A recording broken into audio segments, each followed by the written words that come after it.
Good morning সবাইকে, কেমন আছেন সবাই? আশা করি সবাই ভালো আছেন। আমরা তো খুব ভালো আছি। লতা কিচেনের পক্ষ থেকে সকালের হালকা নাস্তা নিয়ে আবারও আপনাদের সামনে হাজির হয়ে গেলাম।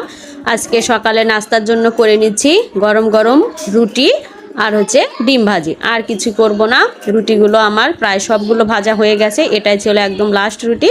আপনাদের লাস্টের টাইমই দেখিয়ে দিচ্ছি।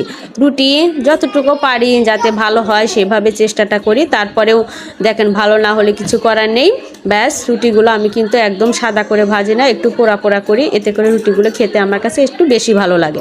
রুটি ভাজা আমার শেষ। এখন আমি একটা ডিম নিয়েছি। ডিমটা শুধু লবণ দিয়ে ফেটিয়েই ভেজে নেব। এর মধ্যে পেঁয়াজ, কাঁচা লঙ্কা কুচি আজ কিছুই দেব না। আজকে ডিমটা আমি তাওয়াতেই ভেজে নিচ্ছি, কড়াইটা আর ব্যবহার করলাম না। তাওয়াতে তেলটা দিয়ে দিয়েছি, গরম হয়ে গেছে, ডিমটা দিয়ে দিলাম। ডিমের একটা পাশ হয়ে গেছে, এখন আমি ডিমটা উল্টে নিয়েছি। একটা কাঁচা লঙ্কা দিতে হয়তো একটু বেশি ভালো